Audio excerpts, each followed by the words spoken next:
Bonjour à tous. Lorsqu'il découvrit cette île des Caraïbes, Christophe Colomb l'appela Hispaniola.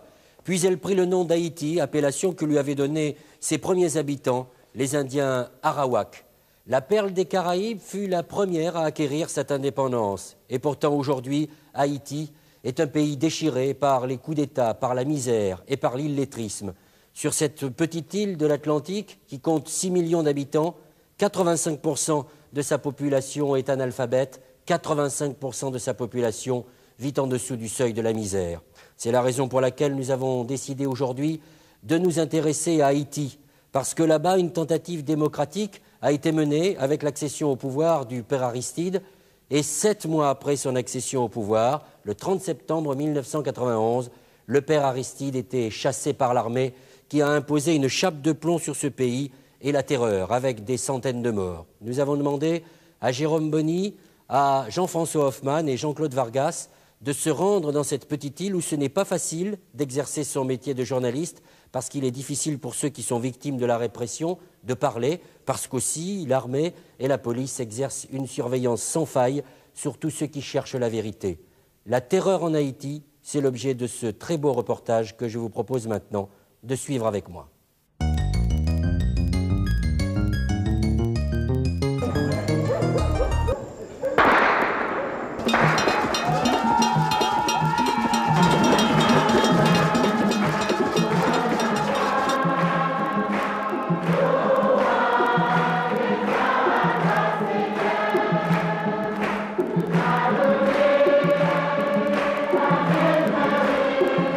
En Haïti, pays le plus pauvre du continent américain, l'un des plus catholiques aussi, serments et incantations ont une résonance nouvelle depuis la fin du mois de septembre, depuis la chute du président élu.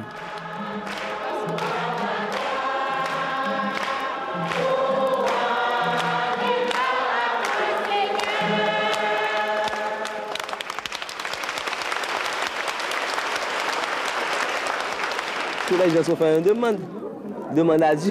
Ils demandent quoi exactement? On attend le Messie. On attend le Messie. Nous autres, en Haïti, nous croyons en quelque chose. Donc nous croyons en notre président. Alors ici, on prie pour le président Jean-Bertrand Aristide. Alors nous savons très bien qu'il retournera en Haïti.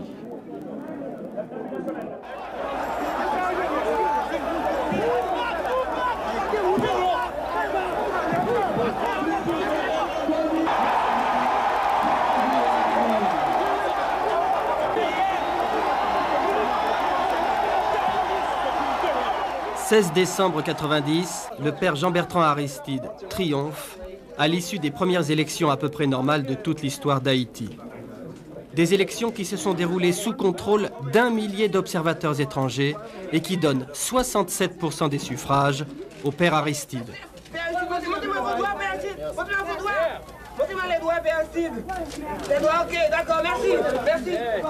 Le programme du nouveau président est à la fois simple et ambitieux: prendre le pouvoir pour le donner au peuple.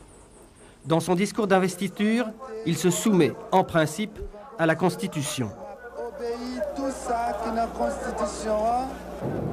Mais il se défie de la classe politique et choisit son gouvernement parmi ses partisans du mouvement Lavalas, le torrent.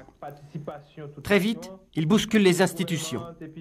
Quand le Parlement prétend interpeller le gouvernement, les militants Lavalas viennent avec des pneus et de l'essence.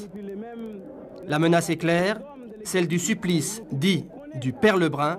La victime, entourée d'un pneu, est aspergée d'essence et brûlée.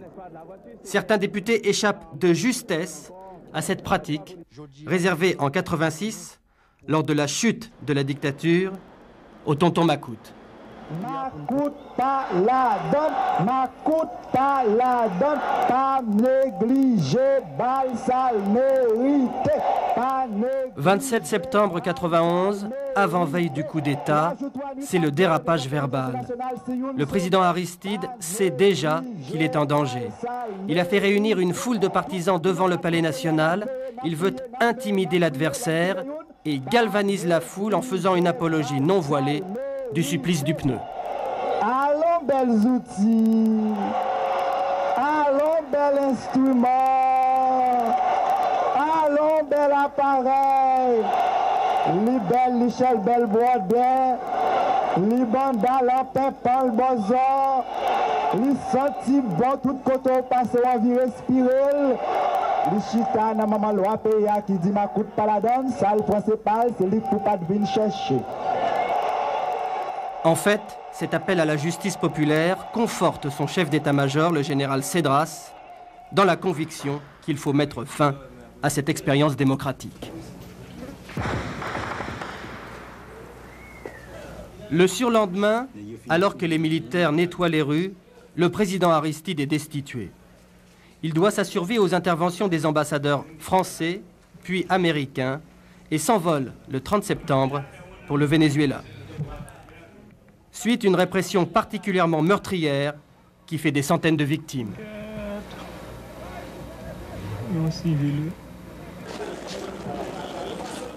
Dès les premières heures du coup d'État, en fait, dès la nuit, au moment même où on apprenait que ce coup d'État était en marche, les militaires étaient déjà dans les rues, les commandos civils aussi, et commençaient à tuer massivement, y compris dans les maisons, la population. Et en fait, ce massacre, je crois qu'on peut parler d'un massacre, a duré 5 jours et 5 nuits. Le soulèvement populaire est maté, c'est le règne de la terreur. 1 mois et demi après le coup, les militaires peuvent célébrer la fête de l'indépendance et de l'armée. Le général Cédras reçoit, au grand quartier général, une bourgeoisie mulâtre, décrispée. Des industriels et gros bonnets de trafics en tout genre qui ont accueilli avec soulagement l'avortement de la révolution haïtienne et la nomination du juge Néret, le plus ancien de la Cour de cassation, comme nouveau président. Il n'y a pas eu de coup d'État en Haïti. Ce que vous appelez un coup de force, moi je l'appellerais de préférence une correction à la dérive démocratique. Après cette correction à la dérive démocratique, une radio néo-duvalieriste émet à nouveau. VSN 57, du nom des volontaires de la sécurité nationale, les fameux Tonton Macoute. Ils appellent leurs partisans à traquer, dans les rues de Port-au-Prince, les membres d'associations pro-Aristide, adresse à l'appui. Très violent. Une association pour la défense des droits du peuple haïtien, soi-disant. Adresse au Sénat Delma 69, numéro 15. Secrétaire exécutif, c'est Madame Violette Eugène. À toute l'autre association communiste étudiant, tant que zèle. Et toute bagaille ça, il y a élément, le Mario Voltaire, c'est lui-même qui supervisait toute malpropreté ça. Volontaire de la sécurité nationale. Si nous voulons la nation en sécurité, il faut que ça nous dit à là. C'est nous pour faire nettoyage là, pour que finalement nous puissions vivre dans le pays. Sans ça, m'avertit nous. Faire le point pour l'entrée depuis dans le pied nous, pour rouler dans tout coup nous. Kokobé averti. La guerre averti. Va tirer Kokobé.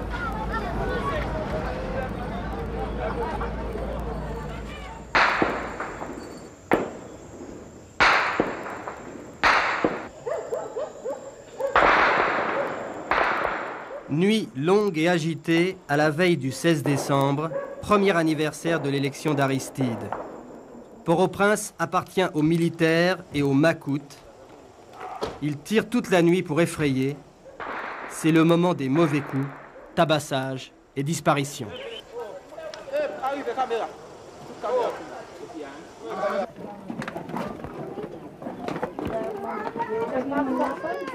Le matin, on compte les victimes dans ces bidonvilles de Port-au-Prince, acquis au président Aristide. 4 personnes tabassées. Ça s'est passé ici, nous dit une voisine hésitante. La fille de l'une des victimes n'ose pas nous parler. Qu'est-ce qu'ils disent? Je ne sais pas. Oui. Il va faire rien, non? Il va faire rien. Parlez-nous.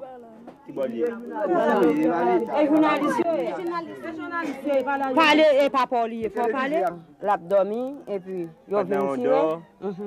Pendant ce temps, triple sorti. C'est ça que tu dis. Il y a laissé l'air, prendre le battre et puis triple sorti. Ok, il y a un bois pour être ça cassé net. Qui a fait ça? Qu'est-ce qui fait ça?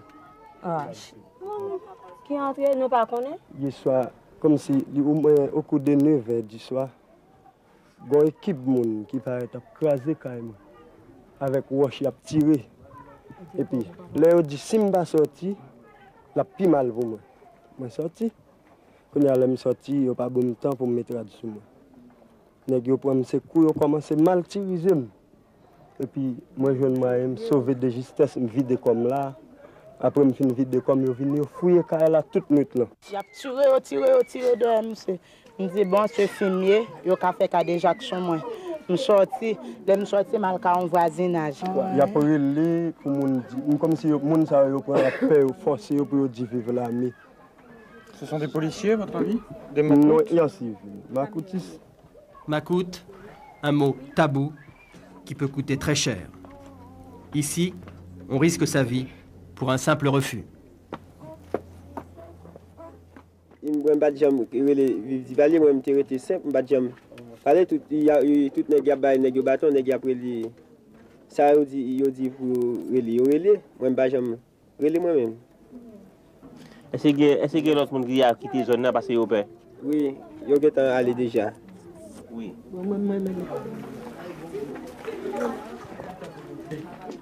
Des centaines de milliers d'habitants de ces bidonvilles ont déjà fui, ce qui est perçu comme un retour aux années les plus noires du duvalierisme. Ils ont fui vers la campagne, vers Saint-Domingue ou vers la mer, avec la quasi-certitude d'être interceptés par les gardes-côtes américains avant d'atteindre Miami. Les personnes font beaucoup le parallèle au début des années 60. Cette terreur, cette incapacité même de parler à 2 ou 3 personnes dans la rue, parler à 2 ou 3 personnes, c'est déjà un crime. Donc déjà, ça entraîne la répression. Il n'y a plus aucune radio, plus aucun journal, mais même le fait d'allumer sur la radio nationale, les militaires se figurant que les gens écoutent une autre radio vont les battre ou les arrêter. Donc c'est dans tous les interstices, je dirais, de la société que ça s'insinue, avec une volonté de détruire toute capacité organisationnelle, tout écrit, toute capacité de communiquer par écrit ou d'avoir un semblant d'information qui circule, est réprimé, est poursuivi et recherché.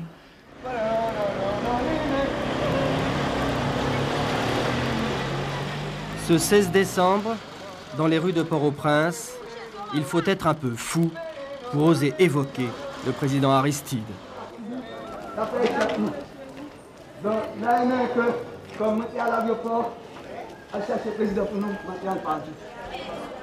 Il faut être très courageux pour oser se réunir et célébrer une messe un lundi à la mémoire de l'élection présidentielle.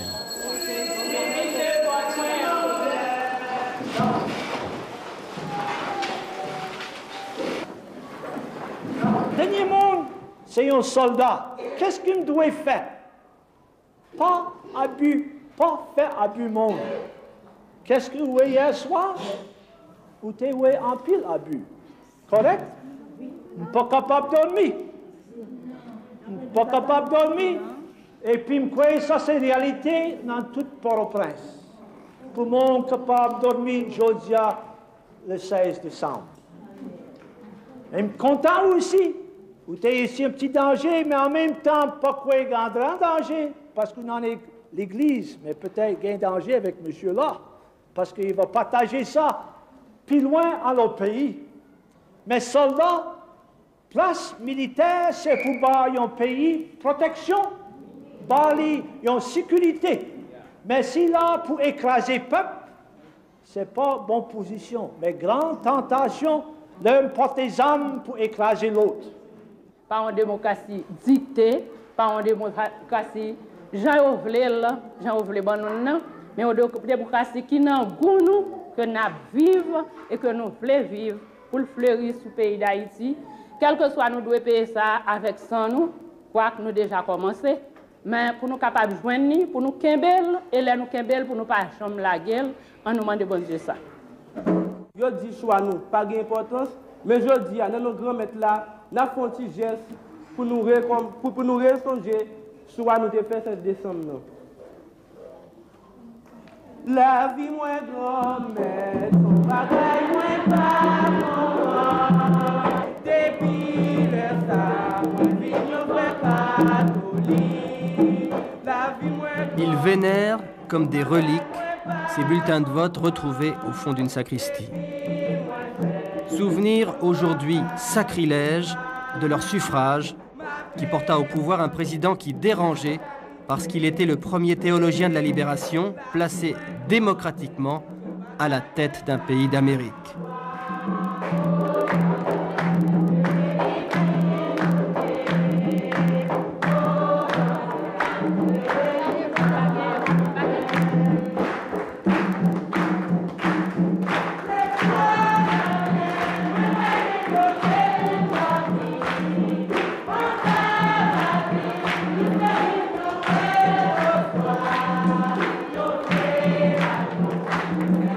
Le président Aristide affirmait vouloir sortir le peuple de la misère indigne pour le faire accéder à la pauvreté digne.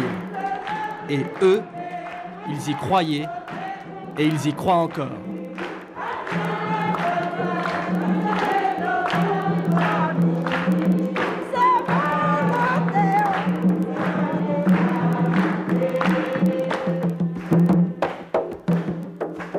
Qu'est-ce que ça voulait dire? Qu'est-ce que ça symbolise? Qu'est-ce que ça voulait dire? 16 décembre l'année dernière, là nous tous préparés pour nous voter 16 décembre. Là nous avons voté 16 décembre l'année dernière.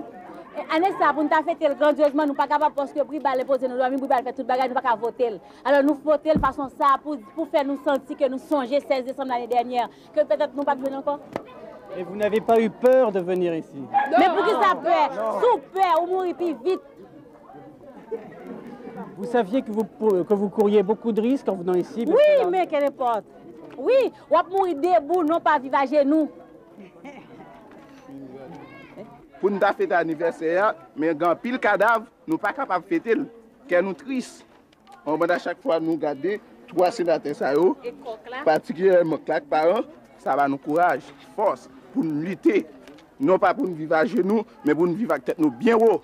C'est pour nous jouer une fête là, pour tout le temps, parce que moi-même qui grand monde, je suis fêté. Alors, je n'ai pas d'espoir pour me perdre fête, pour me perdre courage. Ah, c'est pour ça nous rédit notre travail pour ça même. Parce que nous connaissons un bon Dieu là qui crée nous. Il crée même gros cheveux dans la tête, nous comme gros cheveux dans la tête. Et nous-mêmes, c'est pour ça que nous travaillons. Pour une liberté.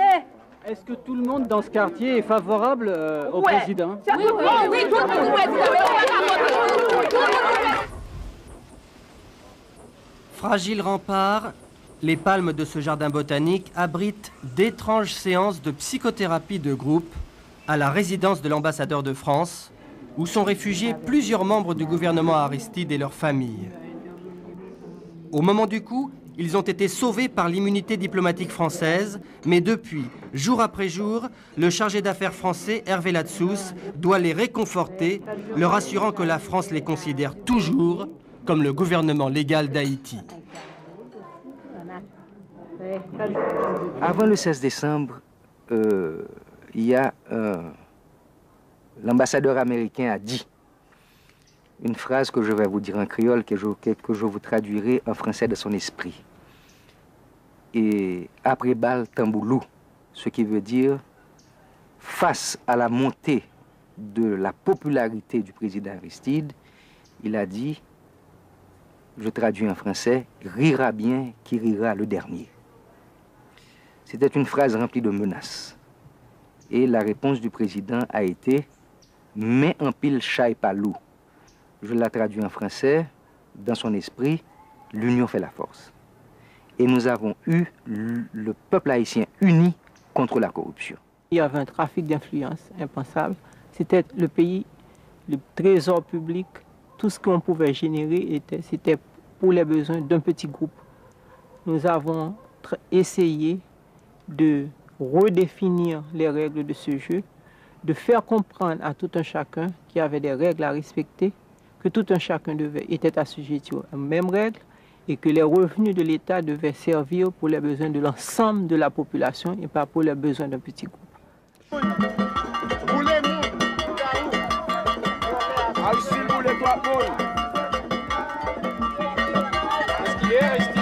Ouais, Haïti volé, assassin, vicieux, criminel, boulet moun.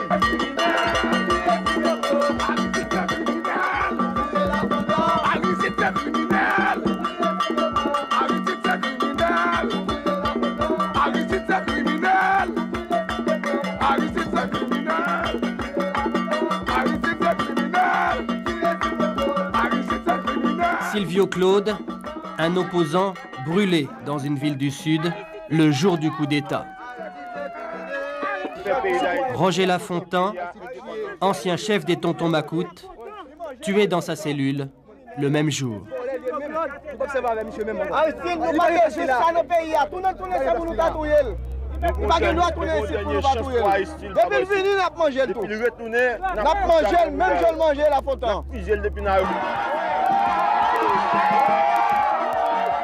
Seule manif autorisée, celle des anti-Aristides, mais dans un climat de violence où certains préfèrent cacher leur visage.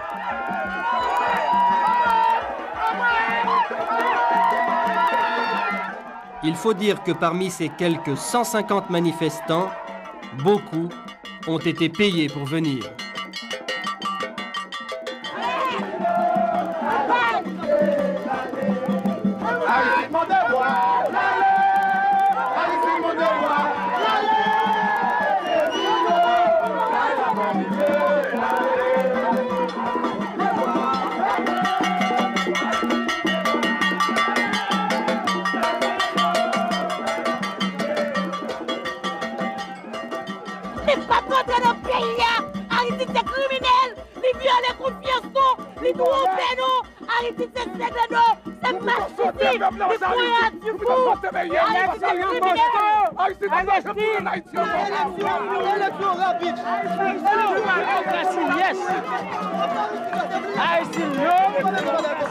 Élection pour la démocratie capable d'établir dans le communiste, capitaliste, yes. Communiste, yes. Communiste, démocratie, yes. Communiste, démocratie, yes.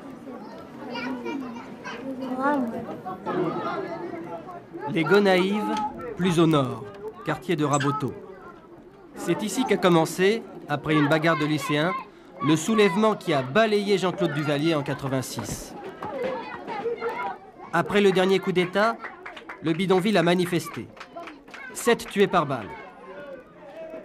Dans ces bidonvilles sont implantées les tille-églises, les cellules de base de la théologie de la libération, considérées par les militaires comme première cause d'anarchie.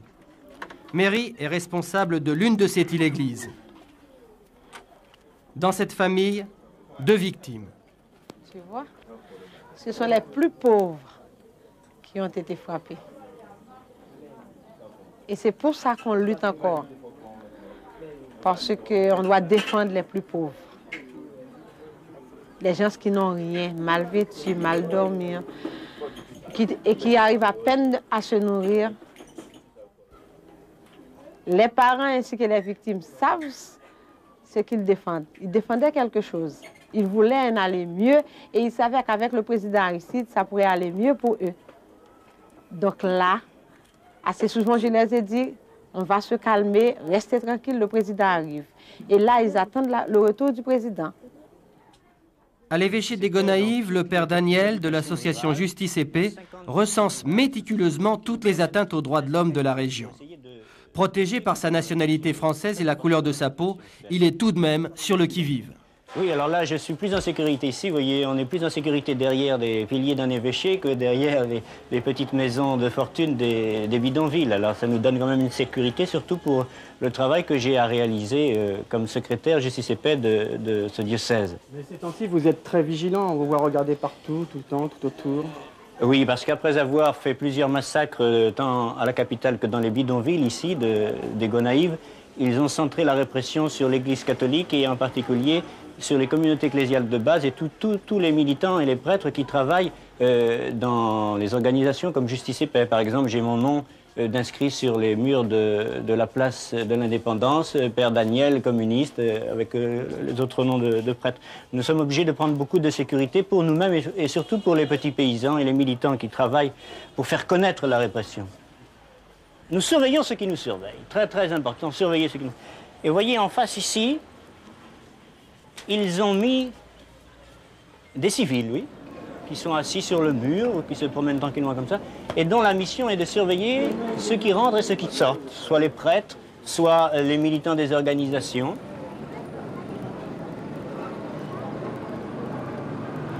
Pour éviter de se faire prendre, que les gens se fassent prendre, on a des codes, par exemple, quand on communique par téléphone, en parlant des chefs de section, des militaires, on dit eh bien, quels enfants de cœur ont fait du désordre aujourd'hui? Est-ce qu'on leur a donné des burettes? Alors les burettes, ce sont les armes. Et puis quand est-ce que la mission pontificale va débarquer en Haïti? La mission pontificale, c'est la mission de l'OEA. Alors on a un système comme ça de communication qui permet d'avoir moins de problèmes s'il y a des fouilles sur la route, etc. Qui allez-vous nous présenter maintenant là? Qui allez-vous nous présenter? On va essayer de rencontrer ce qu'on appelle un vice-délégué ici, c'est ce qui correspond au sous-préfet et qui se trouve caché ici actuellement. Après le coup d'État, la plupart des membres de l'administration Aristide ont dû se cacher, se mettre au marronnage, comme on disait autrefois, des esclaves qui fuyaient les plantations. Père Daniel.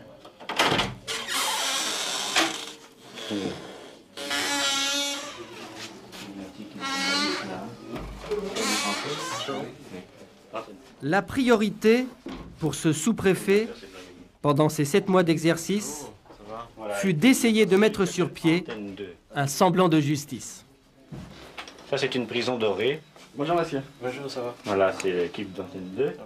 Si l'on parle de tout et d'un peuple violent, sa violence n'est autre que le fuit de l'injustice de ce pays.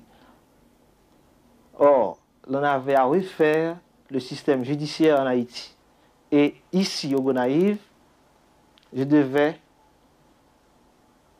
dans ce qu'on appelle les tribunaux, remettre un peu d'ordre.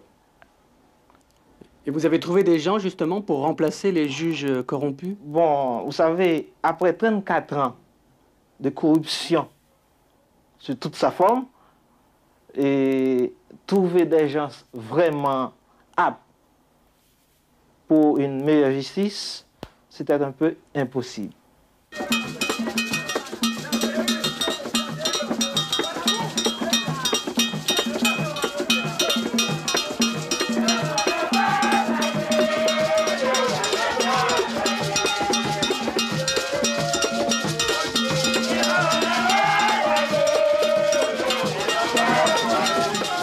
La plupart des Haïtiens sont à la fois catholiques et vaudouisants.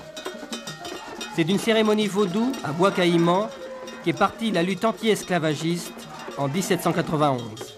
Mais aujourd'hui, Lougan, le prêtre vaudou, affiche beaucoup moins de goût pour la politique que le prêtre catholique. La politique pas mêlée dans savant du vaudou, la politique pas mêlée dans fait vaudou. La politique c'est pour l'armée et l'homme politique, qui étudie politique. Habitant pas mêlé dans la politique. Habitant seulement voter pour un homme qui veut dans la politique. Il finit. Est-ce qu'il y a des gens ici qui ont eu peur de la réforme agraire? Qu'appelle-t-on réforme agraire? C'est la redistribution des terres, une redistribution des terres. Bon, c'est déjà fait depuis temps. Depuis temps au monde, ça a déjà fait déjà. S'il y a d'autres réformes agraires, il y a d'autres temps encore qui veulent descendre encore. Est-ce qu'il y a l'autre temps qui a fini? Si c'est même temps, tout est divisé déjà. Mais alors, lui-même, Père Aristide, je te dis que là, faire réforme agraire. Je suppose que réforme agraire sont pas pour faire dans tel état. Ou bien, si je suis un texte, c'était pas ou dit que tu n'as pas c'est un tribunal, la justice et tribunal terrien. Donc, pour yo soit assommer moi-même qui sous terre, donc pour demander établir qualité. Et ensuite, moun k'ap vini en même, c'est l'État doit établir qualité. Si je finis là, ici, là, je bâti là déjà. Si on l'autre monde besoin qu'on qui jambe là, c'est pour venir avec papier. Le domaine d'Émile s'étend sur 50 carreaux, 65 hectares, dans cette vallée de l'Artibonite où les conflits terriens se sont en fait toujours réglés à coups de machette. Milice des grands propriétaires contre petits paysans. Dans son exploitation qui emploie 300 personnes, Émile est nostalgique de l'époque duvaliériste où, selon lui, l'ordre régnait dans les campagnes. Son voisin Oreste, petit propriétaire, regrette, lui, la présidence d'Aristide. Dialogue de sourds. Le coup d'État 30 septembre vient faire disparaître l'espoir ça qui était dans le cœur paysan, parce que le connaît depuis, c'est l'armée qui récupérait le pouvoir ça. C'est même bagaille qui était passé, qui était passé, maintenant c'est ça qui a tourné encore, les paysans viennent vivre comme du bétail. Ils ne peuvent pas vivre tant que nous encore, côté on mépriser, côté ils n'ont pas droit à la parole. Et c'est la preuve, on est bien grande, côté que, tic-crac, c'est arrestation, c'est coup de bâton, c'est maintenant prison, les paysans n'ont pas accès avec rien. Moi-même, en tant que planteur, je suis un qui produit, qui a fait des pays, on n'a pas capable de la politique. Mais quand il y a un problème qui vient dans plein Latibonite, ni gouvernement qui vient là, il prend paysans pour mettre dans la politique. Les paysans ne sont pas capables de la politique, les paysans ont planté. Moi, c'est la seule politique que je fais. D'abord, moi, c'est chrétien. Ouais, c'est l'évangile. Ouais, moi-même, c'est un membre de l'église dans l'église Ebenezer. Moi, politique, moi, pour me faire, c'est pour Christ et puis avec travail. Donc, je ne sais pas pour qui raison. Pour que je dise, le peuple haïtien demande un président pour que le bagage vienne. Il demande la démocratie, c'est balil. Parce que lui, le peuple haïtien irréversible. Ou va arriver dans un moment côté que le pays a explosé. Et l'elle explosé, comme nous t'ai dit tout à l'heure, tout ça qui rendait possible à la révolution pacifique, rend inévitable à la révolution violente. Or, le peuple a passé par la violence. Des milliers de monde ont perdu la vie. Maintenant, tout l'autre pays qui dit qu'il n'y a pas de démocratie, qui a toléré l'armée à faire qualité bagaille, ça, il n'y a pas qu'à éviter ça pour le passer.